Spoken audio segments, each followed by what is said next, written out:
بسم الله الرحمن الرحيم. الحمد لله الذي أرسل رسوله بالهدى ودين الحق ليظهره على الدين كله ولو كره الكافرون. أشهد أن لا إله إلا الله وحده لا شريك له،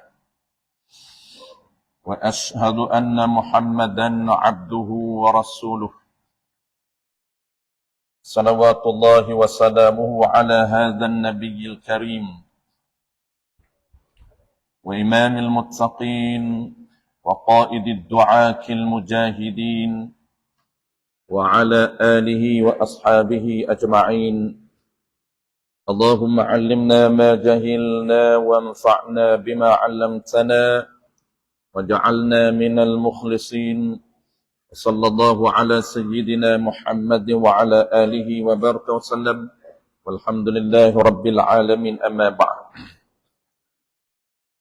Seperti biasa tuan-tuan, terlebih dahulu marilah sama-sama kita menyatakan setinggi-tinggi kesyukuran kehadrat Allah Subhanahu wa taala kerana dengan limpah kurniaannya sekali lagi kita diberi kesempatan, peluang, kesihatan yang baik dan kekuatan oleh Allah Subhanahu wa taala untuk kita sekali lagi bersama-sama pada malam ini bagi menyambung perbincangan kita di dalam kitab Tauhid Paku Iman, muka surat 30. InsyaAllah malam ini kita akan bincang topik baru iaitu rukun iman yang kelima. Berbaki satu rukun iman yang terakhir, insyaAllah kita akan bincangkan rakam.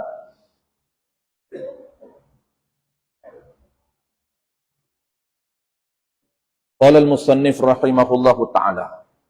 Bagaimana kita maklum tuan-tuan, kitab tauhid mana-mana pun akan mendetailkan setiap rukun iman satu persatu. Ada 6 rukun iman ataupun 6 teras di dalam akidah kita ataupun teras di dalam kepercayaan kita kepada Tuhan. Ataupun dalam bahasa akademik dia panggil rukun. Bermula daripada rukun iman yang pertama, percaya kepada Allah, sampailah rukun iman yang ke-6, percaya kepada qada dan qadar. Akan didetailkan cara beriman satu persatu oleh para ulama kita. Itu dia punya kandungan utama kitab tauhid. Kalau kitab fiqh, kandungan utama dia mendetailkan setiap rukun Islam. Setiap rukun Islam itu akan didetailkan di dalam kitab fiqh. Kelima-lima rukun Islam. Baik. Kita sambung ke surat 30, soalun dalam bentuk soalan. Apa erti percaya dengan hari akhirat? Ini rukun iman yang kelima. Sebagaimana Nabi sebut ketika Jibril alaihissalam bertanya kepada Nabi, fa akhbirni anil iman. Lalu Nabi jawab 5 teras ataupun 5 rukun. Al-iman ini Nabi kata an tu'mina billahi wa malaikatihi wa kutubihi wa rusulihi wal yaumil akhiri. Malam ni wal yaumil akhir. Dan insyaAllah akan datang wa tu'mina bil qadari khairihi wa syarrih. Itu rukun iman yang ke-6. Nabi kata iman ini, kepercayaan kepada Tuhan ini berteraskan 6 perkara. Pertamanya, beriman adanya Tuhan. Cara dia kita dah bincang. Berasaskan ciri ketuhanan, 13 ciri induk di dalam kitab kita. Kita dah kenal, kita cuba faham dan kita pegang ataupun percaya dan hati kita. Itu dipanggil kepercayaan terhadap ciri ketuhanan. Dan juga yang kedua kita dah bincang, cara percaya kepada malaikah. Kita kena kenal malaikah, ciri-ciri malaikah. Walaupun kita tak nampak, tapi kita kenal ciri malaikah yang disebut oleh para ulama. Bukan saja angka, tapi ciri dia. Bukan saja bilangan malaikat, tapi ciri malaikat yang disebut oleh para ulama. Dan kitab, rukun iman yang ketiganya ialah kitab. Kita percaya Allah menurunkan 4 kitab kepada para nabi. Dan nabi terakhir kitab nama dia Quran. Itu kita beriman secara ringkas. Dan yang terakhir, bulan lepas kita bincang, iaitu beriman kepada Nabi. Cara kita nak beriman kepada Nabi, kita kena kenal ciri kenabian yang asas. Yang kita bincang ada 9 ciri asas. Ciri fizikal Nabi. Bukan saja perbuatan dia, tapi fizikal Nabi kita kena kenal. Kita tak nampak, tak pernah tengok rupa Nabi. Tapi kita tahu pengetahuan kena ada dalam minda kita dan hati kita berkaitan dengan ciri kenabian yang kita dah bincang ada 9 ciri kenabian. Baik, kita sambung malam ni pula cara beriman kepada hari akhirat. Dia mudah, tuan-tuan. Yang ni mudah. Yang kita fokus ada 6 tu, 3 yang kena fokus. Dia agak 3 itu perlu kepada kepahaman yang betul. 3. Cara beriman kepada Tuhan. Sebab dia ada 13 ciri induk. Dalam kitab kita. Kalau dalam kitab lain 20. Dalam kitab kita ni dia ikut metodologi yang dirumus oleh Iman Abu Hasan Asy'ari. Kalau ikut Iman Abu Mansur Maturidi 20. Kitab kita ni 13. Dan yang kedua yang kita perlu fokus ialah ciri kenabian. Satu persatu kena faham ciri Nabi macam mana. Ada 9 ciri tu, induk, kena faham. Faham, percaya, pegang. Dan yang ketiga yang perlu kita fokus, topik terakhir, iaitu cara beriman kepada perancangan dan pelaksanaan Tuhan. Dia panggil qada' dan qadar. Bahasa syarah, bahasa akademik, qada' dan qadar. Bahasa kita dipanggil plan. Allah ni dia ada master plan. Dan dia ada perbuatan dia. Dia buat benda berdasarkan kepada yang dia plan di azali. Itu dia panggil master plan. Dia azali lagi dia dah plan. Tidak lari sedikit pun. Itu kena pegang. Kita akan detailkan bagaimana cara nak beriman kepada qada' dan qadar. Silap faham, bahaya. Itu dia kena betul-betul fokus. Jangan silap faham walaupun sedikit. Qada' dan qadar. Tidak berlaku satu benda pun di dunia ni tuan-tuan terkeluar daripada perancangan Tuhan. Tu kena betul-betul pegang dalam hati kita. Baik. Yang ni walaupun mudah tuan-tuan, kita cuba faham juga. Dia mudah. Qala al-musannif rahimahullahu ta'ala. Yang kata cara nak percaya kepada hari akhirat. Baik. Jauh. Hari akhirat tu apa dia? Hari itu kita tahulah hari akhirat. Hari ini dalam bahasa syarah, dalam fiqh tuan-tuan, makna dari sudut syarah, hari ini dia merujuk kepada naik turunnya matahari. Itu dipanggil hari. Pagi, siang, malam. Itu dipanggil hari. Akhirat tu apa dia? Iaitu hari yang terakhir yang tidak ada lagi hari selepas daripada hari itu. Itu dipanggil hari terakhir. Hari akhirat pun kita panggil, hari kiamat pun kita panggil. Kalau hari akhirat merujuk kepada hari terakhir, tidak ada lagi matahari selepas daripada itu. Apabila Allah hancurkan matahari, tidak ada lagi hari selepas daripada hari terakhir Allah hancurkan matahari. Itu dipanggil kiamat. Sebab itu hari akhirat ni dalam bahasa lain disebut juga hari kiamat. Apa maksud kiamat? Qama yaqumu qiyaman. Maksudnya hari yang dibangkitkan semula selepas mati. Selepas mati akan dibangkitkan semula manusia ini hidup di alam lain. Sekarang ni kita duduk di alam, nama dia alam musyahadah. Ataupun bahasa yang popular kita panggil alam dunia. Alam dunia ni alam musyahadah. Alam yang kita nampak tengok, kita boleh dengar, kita boleh rasa, kita boleh sentuh. Itu dia panggil alam musyahadah. Nanti lepas alam musyahadah, nama dia alam barzah. Kenapa nama barzah? Pemisah antara dunia dengan mahsyar. Itu dia panggil barzah. Pemisah antara dunia mati nak bangkit semula mahsyar itu. Dia ada satu alam lagi. Nama dia barzah. Orang kita popular nama dia alam kubur. Barzah dia tak berapa popular sangat. Barzah dia pun tak tahu apa barzah ni. Kubur tahu alam kubur. Alam kubur itulah alam barzah. Ratus ribu tahun duduk alam kubur. Itu dia panggil alam pemisah antara dunia nak bangkit di mahsyar. Dan alam seterusnya, alam ni makna kehidupan lah tuan, alam ni. Dia panggil kehidupan. Ataupun penempatan. Sekarang ni penempatan kita di mana? Di dunia. Dunia tu umum lah. Duduk di Ampam lah. Ampam tu spesifik. Penempatan kita seterusnya, barzakh. Panggil kubur. Seterusnya, penempatan seterusnya di mahsyar. Tu. Mahsyar dengan barzakh ni lah. Yang ulama khilaf. Ulama kata paling lamanya ialah mahsyar. Ada ulama kata paling lamanya ialah barzakh. Tapi muktamad antara barzakh ribuan tahun dengan mahsyar juga ribuan tahun, lama mahsyar. Tu antara penempatan yang bakal kita lalui. Jadi kita kena percaya bahawa adanya alam ataupun penempatan selepas daripada mati.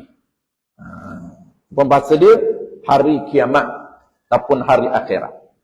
Jawabnya, macam mana cara nak beriman, cara nak percaya tu? Iaitu wajib atas tiap-tiap mukallaf. Ni wajib atas ni dia panggil wajib syara'. Allah Ta'ala paksa kita. Tu panggil wajib syara'.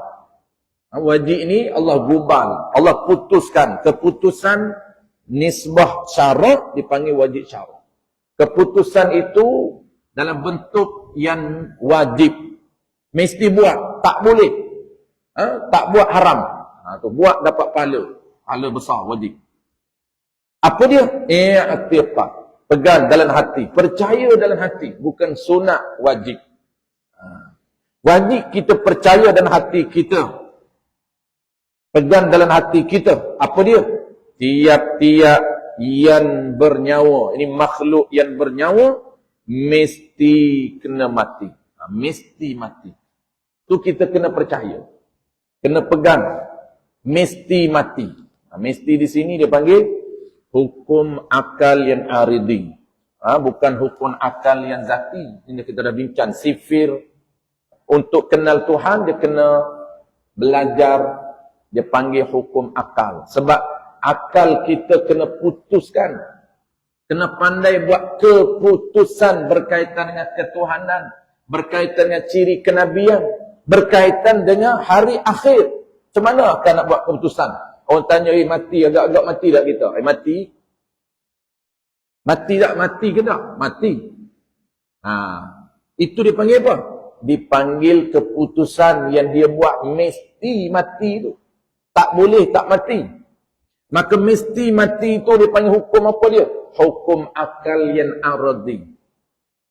Bukan zati. Zati itu dia jenis tak mati pun boleh. Allah Ta'ala boleh buat. Itu hukum akal yang sebenar. Mati dengan tak mati ni hukum akal yang sebenar. Tak mati pun boleh, mati pun boleh. Sebab Allah Ta'ala dia kuasa. Kok dia lah. Dia nak mati pun boleh, tak nak mati pun boleh. Itu hukum akal yang sebenar. Yang ni lain. Yang ni dia panggil hukum akal yang aradi. Kenapa nama aradi? Janji Tuhan. Tuhan ni kalau dia janji, dia kata setiap makhluk yang bernyawa pasti akan mati. Dan mati itu pula Allah Ta'ala kata tidak akan cepat dan tak akan lambat. Syak. Itu apa tu? Janji. Apabila dia janji, maka dia akan ikut apa yang dia sebut. Itu kita kata lahir keputusan mesti tu. Mesti yang aradi dia panggil. Nisbah janji dia. Tapi nisbah kudrah dia boleh buat lah. Tak mati pun tak apa.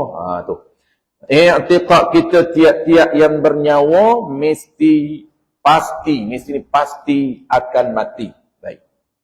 Bila mati tu? Apabila sampai ajal. Ajal ni bahasa Quran, bahasa syarak, ajal. Bahasa kita dipanggil apa ajal ni? Tempoh. Allah beri pada kita ni tempoh tak sama. Dia panggil tempoh untuk mendiami di penempatan dunia. Dia bagi tempoh tak sama. Mungkin kat saya dia bagi 70, 80. Mungkin kat tuan-puan dia bagi 60. Tuan-puan mati dulu, saya mati lambat. Mungkin, itu contoh. Mungkin tuan-puan dia mati 80. Tak tahu. Sebab ini rahsia. Tak ada siapa tahu pun. Tapi dia tetap tak. Dia akan tetapkan tempoh kehidupan di penempatan dunia. Itu bahasa kita. Bahasa Carok dia panggil, Allah telah menetapkan ajal setiap orang berdasarkan iradat yang muafakat dengan ilmu dia. Iradat ni maksud dia rancang.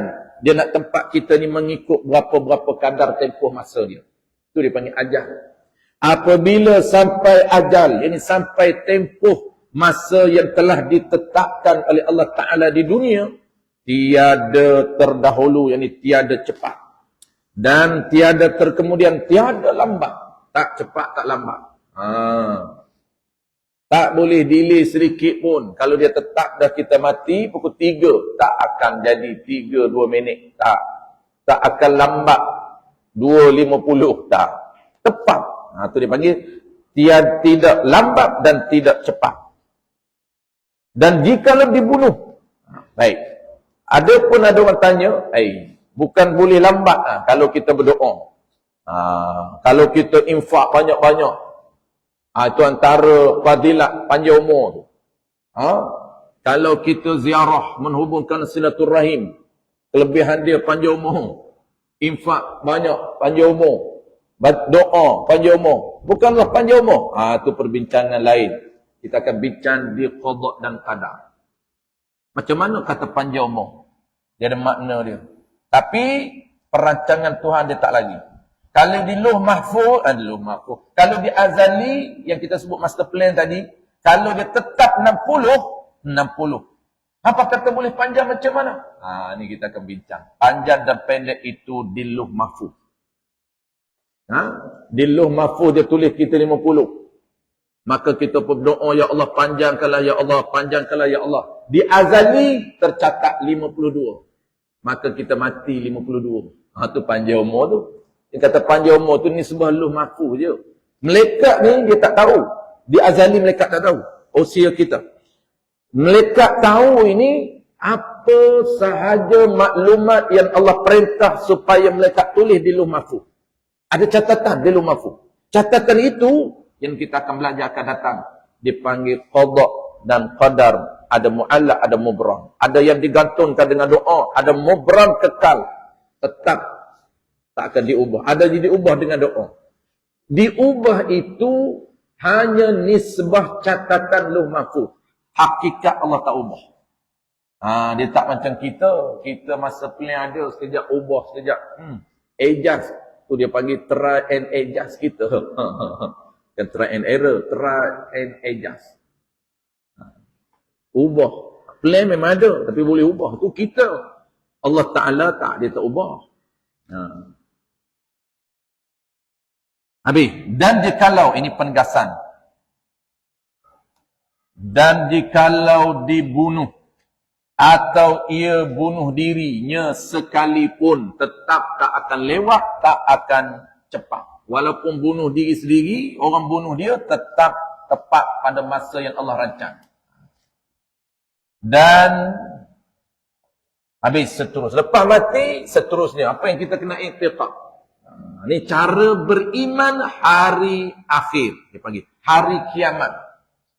Hari tidak ada lagi hari. Satunya kita pegang i'tiqad dalam hati kita, setiap yang makhluk akan mati. Satu. Yang kedua, dia mati ni tuan-tuan, selalu kita sebut sebab orang Melayu dia ingat mati ni mati betul lah, tak hidup dah.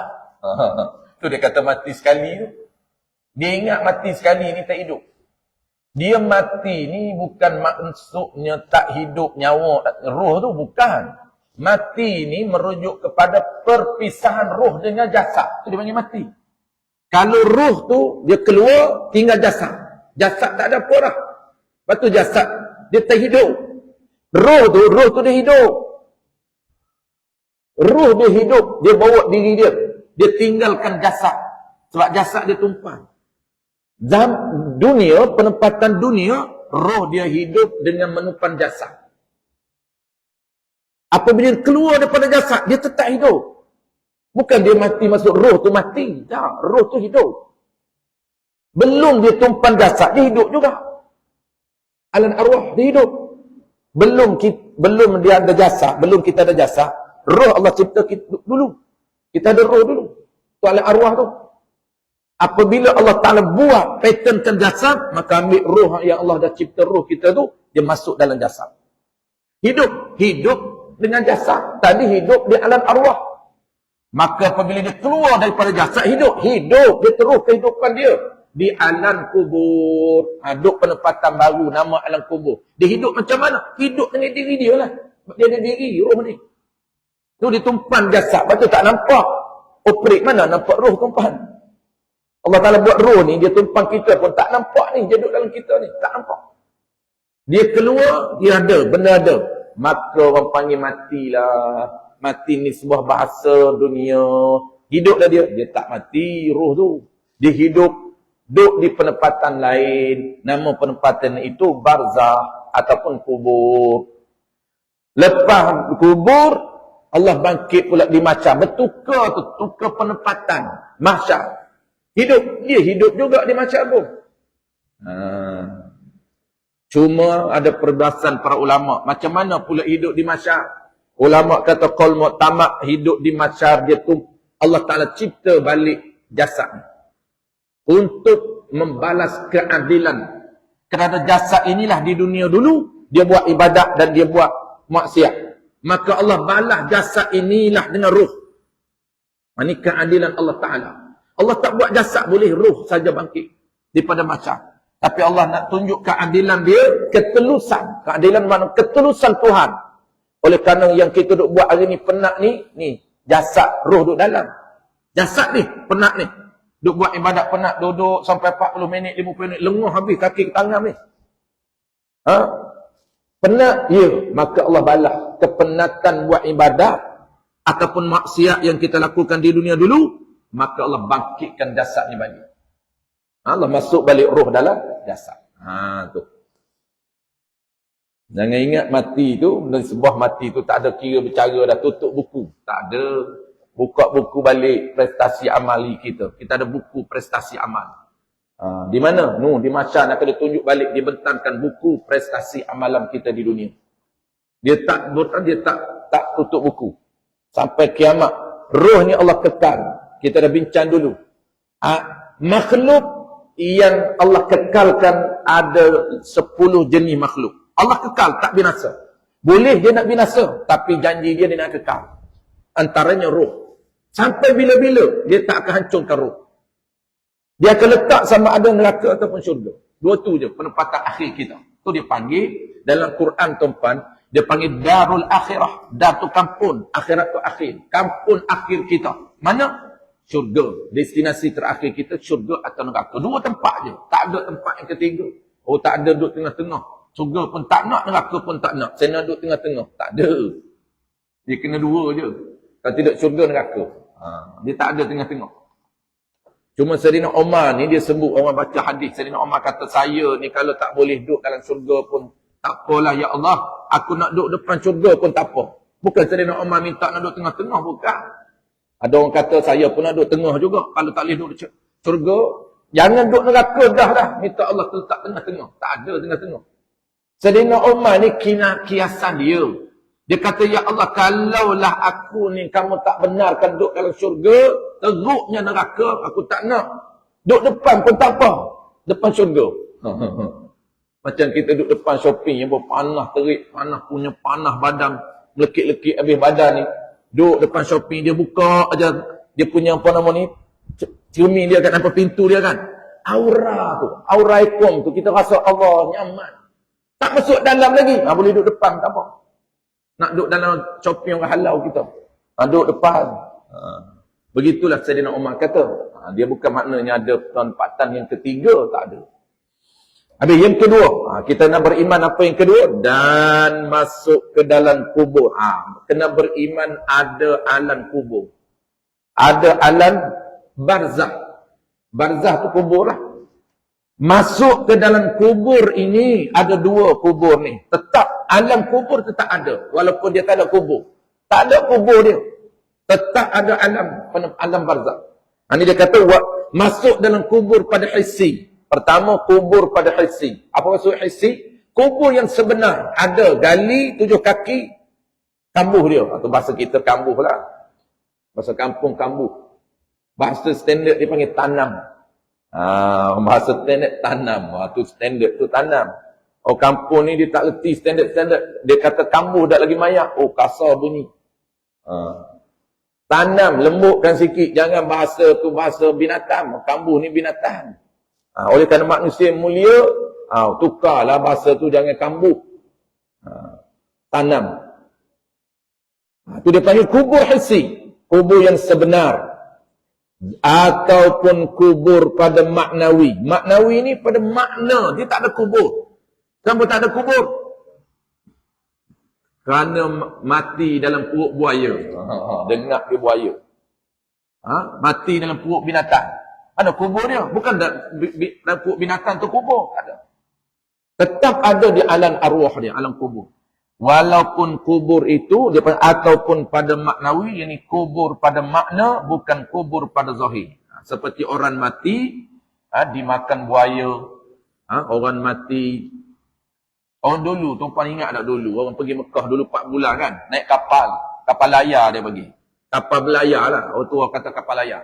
4 bulan pergi. Kalau mati tu, mana kubur dia? Cara tanam dia macam mana? Kapan kena kapan? Papan semua mandi, kapan siap, dia pun ambil papan. Papan panjang, dia ikat batu.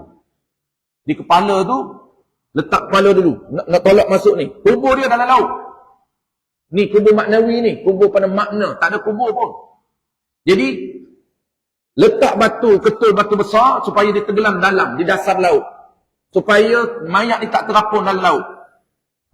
Kubur dia, orang tak akan buat, tak akan simpan, tuan-tuan. Bukan simpan nanti sampai di darat baru tanam. Tak. Kubur dia di lautan. Cara dia, letak batu tu nak bagi dia dasar. Maka lepas kapan siap semua, letak atas papan, buh batu kepala dia, maka kita lepas. Dia akan duduk, dia akan menjunan di dasar laut. Itulah kubur dia.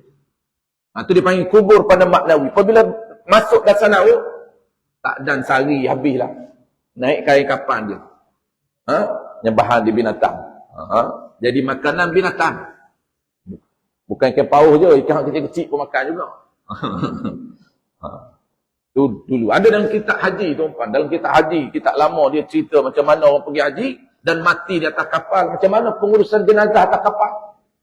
Dia orang dah siap dah pengurusan jenazah atas kapal ni. Dia tim pengurusan jenazah dah siap dah atas kapal. Tok Iman ada, Tok Bila ada, Tok Siap ada. Hari ni senang macam hari ni. Hari ni mati atas kapal terbang, landing mana-mana tuan-tuan. Tak boleh bawa mayat juga. Mati aja kena landing terus. Kapal laut mana nak landing. Dia urus jenazah atas kapal, kemudian ditanam di dalam laut. Itu ada dalam kitab pengurusan jenazah. Habis. Dan disoal. Habis. Yang ketiga. Ni akidah yang ketiga. Dan disoal oleh Munkar Nakir. Yang kedua, ada alam kubur. Yang ketiga, di alam kubur tu apa dia? Ada. Dan disoal oleh Munkar Nakir. Ada soalan Munkar Nakir. Kita pun tahu soalan tu tuan. Siap jawapan sekali. Apa? Man Rabbuka? Allahu Rabbi. Siap malaikat, aku dah tunggu dah nak jawab. Tak payah hafal tuan-tuan. Tak hafal pun tak apa. Tak tahu pun tak apa soalan tu. Walaupun soalan itu Nabi dah sebut jelas. Yang penting belajar. Faham. Dalam minda ni kita cukup iman kita teras, rukun agama kita. Rukun iman ada. Man Rabbuka? Boleh jawab dengan fasih. Sebab kita kenal Tuhan. Kita tahu ciri ketuhanan yang kita i'tiqad sebenar. Tak perlu hafal. Melainkan yang terselamat daripada soalan Munkar Nakir, orang yang dikecualinya daripada azab kubur dan daripada soal Munkar Nakir. Mana dia? Antara orang yang terselamat daripada azab kubur dan selamat daripada Munkar Nakir seperti para nabi. Para nabi dia terselamat daripada azab kubur dan soalan Munkar Nakir.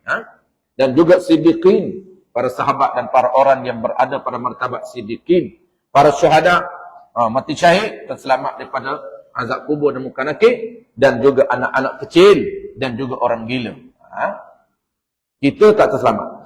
Dan nikmat atau azab di dalam kubur. Kita percaya adanya nikmat dan adanya azab di dalam kubur. Nisbah azab akhirat. Nisbah azab akhirat, bukan lagi dunia.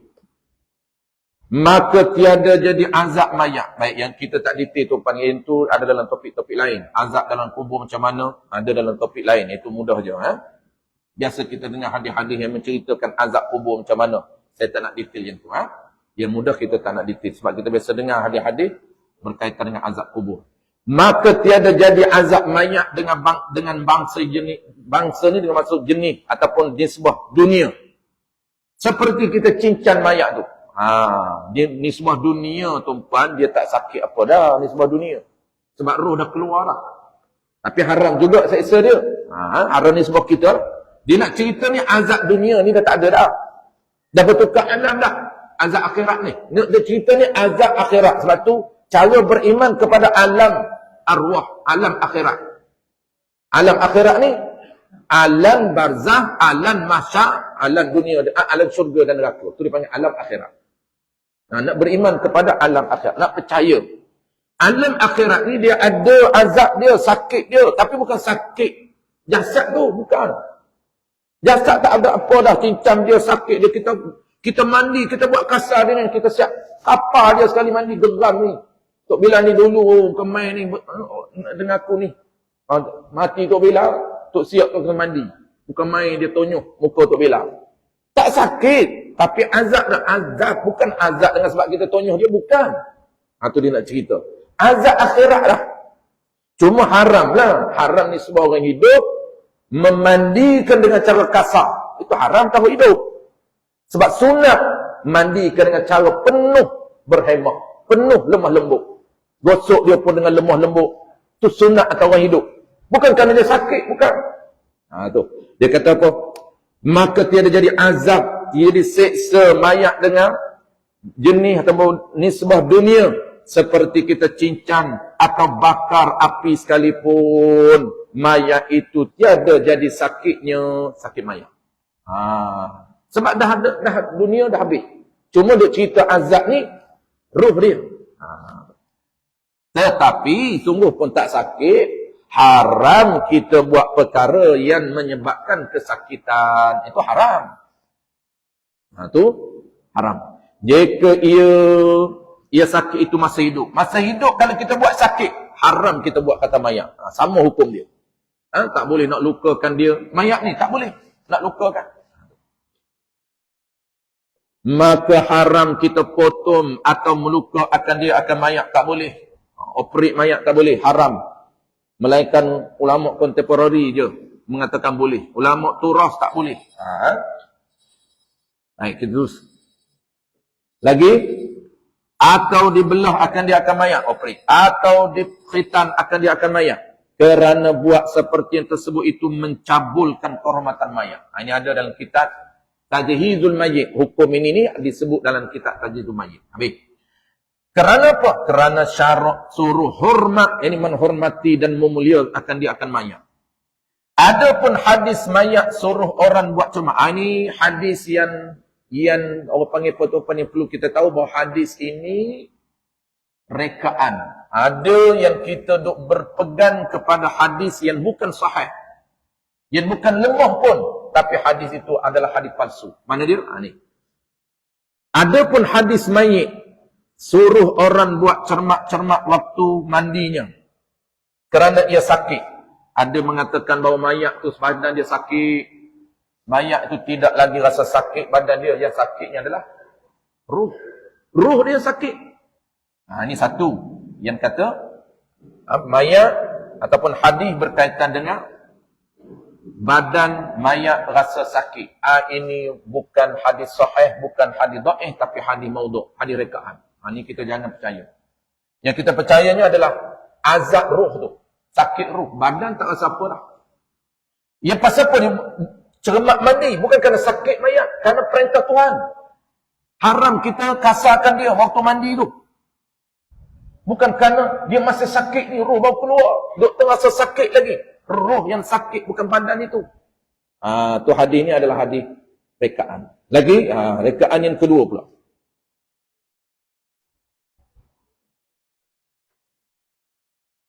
Kerana ia sakit, bekas tercabut ruh, kesan tercabut ruhnya.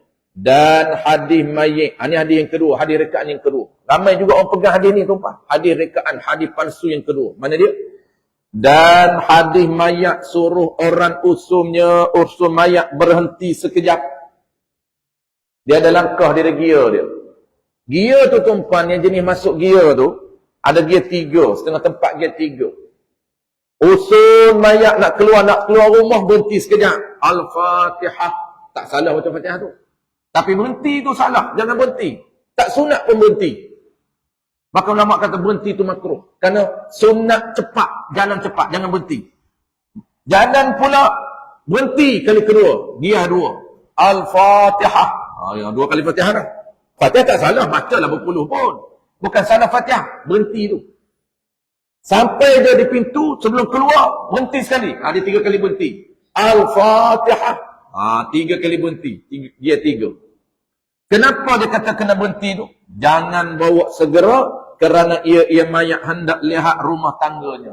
Dia kata mayat bagi kesempatan mayat nak tengok rumah dia terakhir. Mayat tu tak ada apa dah, roh yang nampak. Bukan mayat tu dah. Ni bangkai, ni usul ni bangkai ni. Bangkai orang, mayat lah panggil. Tak payah terjemah lah. Mayat. Usum ni roh dia dah keluar dah. Dia duk nampak roh. Roh memang dia nampak. Dia nampak ni, siapa yang sembahyang jenazah aku? Oh, anak aku, seronok roh. Orang yang hampir, yang menimankan jenazah. Orang hampir. Tak ada anak, semua anak tak ada. Anak semua perempuan. Oh, tu Iman. Oh, tu Iman aku kenal ni, Iman ni. Dulu akulah ikut dia. Seronok dia. Kalau ada anak-anak dulu afdal, baru bagi tu Iman. Anak pun tak nak. Tu tu Imam menolak tu Imam, anak pun menolak tu Imam. Imam. Kami tak pandai.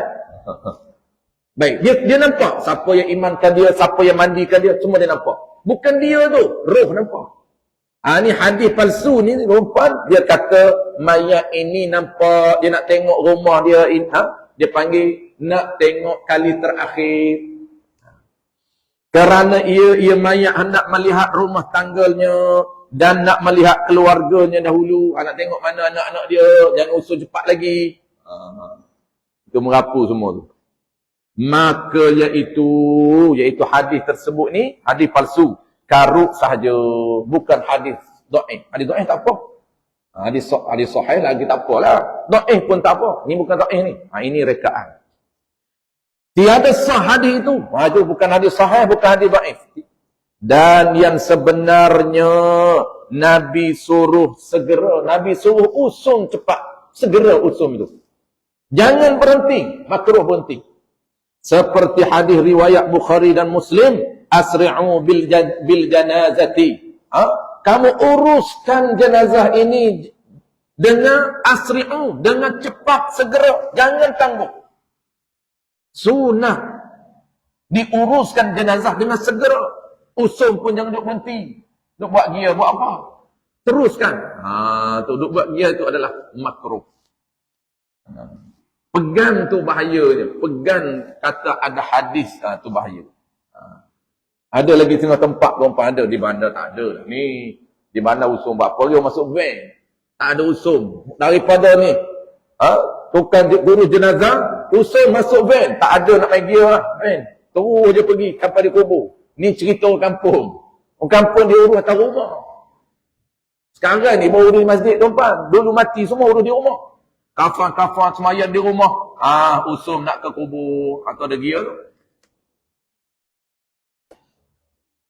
Artinya hendaklah kamu bersegera, yakni cepat dengan membawa jenazah. Dan wajib kita i'tiqad bangkit daripada kubur. Seterusnya keempat. Ini terakhir untuk malam ni tuan-tuan. Nanti kita akan sambungkan datang. Ini i'tiqad ataupun pegangan berkaitan dengan hari akhir. Ini terakhir untuk malam ni. Kita akan sambungkan datang. Dan wajib kita i'tiqad bangkit daripada kubur, hidup balik seperti ada sekarang, berhimpun di padang mahsyar pada hari kiamat. Ini mudah. Semua orang percaya tuan-tuan. Hidup balik di padang mahsyar. Dan dihisap, dihitung, dikira. Ini kita akan sambungkan datang. Dan ditimbang segala amalan yang kita kerja. Dan minum air kolam Nabi oleh tiap-tiap orang yang Islam di padang mahsyar sebelum lalu titian sirat. Dan lalu sirat dan neraka dan dapat syafaat Nabi. Kemudian yang seumpama perkara-perkara lain yang seumpama syafaat.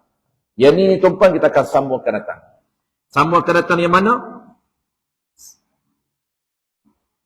Dan dihisab. Seperti kita ambil baliklah. Seperti ada sekarat, seperti ada sekaran berhimpun di pada masa. Kita akan ambil balik yang ni. Sebab kita nak jelaskan proses perhimpunan di masa.